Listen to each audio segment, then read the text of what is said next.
Hello and welcome to Blooming Curious, the podcast dedicated to reimagining early childhood education through the power of curiosity. I'm Edwina, your host, and here to explore the strategies that inspire a lifelong love for learning in children. So if you're homeschooling or you're a curious educator looking for creative, meaningful ways to engage children and move beyond the talk and chalk traditional classroom approach, then this is the place for you. You know that feeling when you're racing through your curriculum, you're checking off the standards and you're making sure you've covered everything, and then suddenly you realize your children can't remember what they learned last month. Today I want to talk about something that's been transforming how I think about teaching. The difference between covering material and creating learning traditions. Because what if the most powerful thing that you can do isn't adding more content, but building repeated practices that actually stick? Here's what I see happening, and I've been guilty of this too. We treat learning like a checklist. We've got scope and sequence documents, you've got pacing guides, you've got standards to hit, and so you move through that content like you're on a conveyor belt. Think about what actually happens. You teach fractions in February, and by April, they've forgotten how to do them. You covered the Industrial Revolution, but when it comes up again the following year, it's like these children are hearing it for the first time. We're covering the ground, but we're not building anything that lasts. And meanwhile, there are these other things that aren't even in your lesson plans that kids remember forever. The way you always start a math lesson, for example. That one activity that you perhaps do every Friday. The special routine when someone shares their writing. Those repeated practices. They're doing something that our curriculum isn't. So what is a tradition? It's a practice that you return to again and again and again, and it creates meaning. Let me give you some examples. Let's say you've got Tuesday book club. You spend 15 minutes every Tuesday having children share what they're reading. Same time, same format, every week, month after month. And after a month, they start preparing what they're going to say. After 3 months, they're recommending books to each other. And after a year, you have real literary conversations. You don't need to teach a unit on book discussions. You've already created a tradition. Something else, maybe you've got a family read aloud night.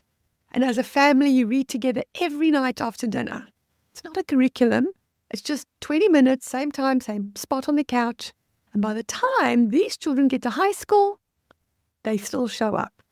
Those thousands of hours together build more than reading skills.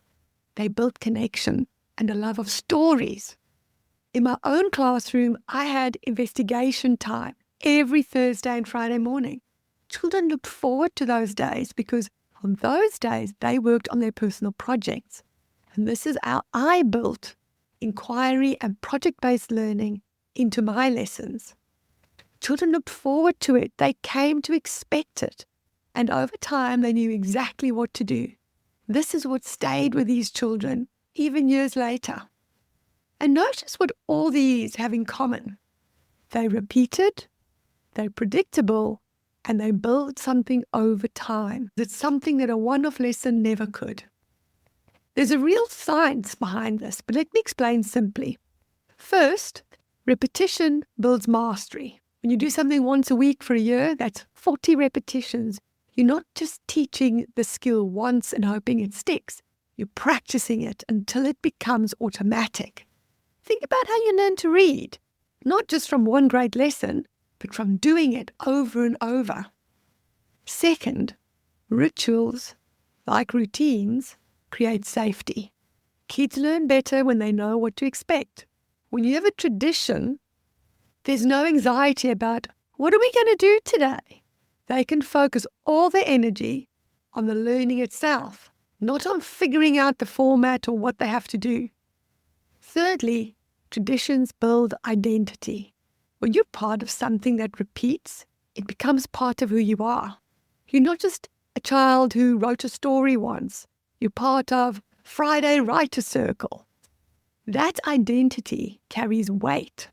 And here's the part that matters for families. Traditions create connection. When you have these shared practices, you're building memories and relationships alongside the learning. 20 years from now, your children will not remember the worksheet on page 47. They will remember the tradition. Okay, so how do you actually build these into your teaching?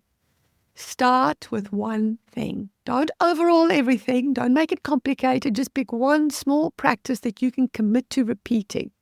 Maybe it's how to start off each day, or one activity every Friday, or a monthly tradition. Make it simple, not complicated, because then you won't stick to it. The best traditions are simple enough to do even on your worst days. Name it. Give it a name. Monday morning meeting or Wonder Wednesday. Names make things feel official and it helps stick in everybody's mind and protect it. This is the hard part, because when you're behind in your curriculum, you'll be tempted just to skip the tradition. Don't. The tradition is doing deeper work than that extra worksheet ever will. Let me give you a practical example. Say you want to build stronger writing skills. Instead of adding another writing curriculum, what if you created Friday free writes? Every Friday, 15 minutes, everyone writes. You write too. Sometimes you share, sometimes you don't. But it happens every single Friday. After a month, children are going to stop complaining about writing. After 3 months, they're going to ask to share their pieces. After a year, they've written 50 pieces and they can actually see themselves as writers. You didn't add content, you created a tradition.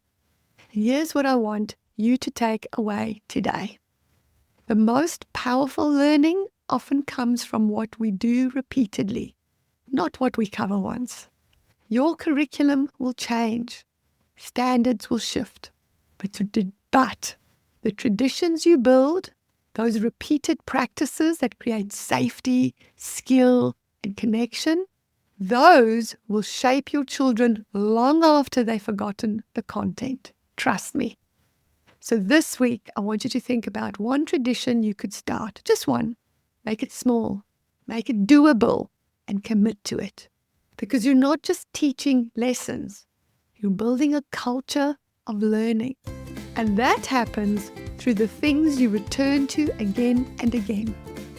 Listen, I've started a private Facebook group where you can share your stories, find support with like-minded folks, and get the help you need. I would love you to join us. I'll leave a link for you in the show notes. Join and tell us what traditions you're going to start, or what traditions you have already started. I look forward to reading your responses. Thanks again for showing up. Thanks again for listening. Until next time, stay blooming curious and keep those traditions alive. I'll see you next week. Take care.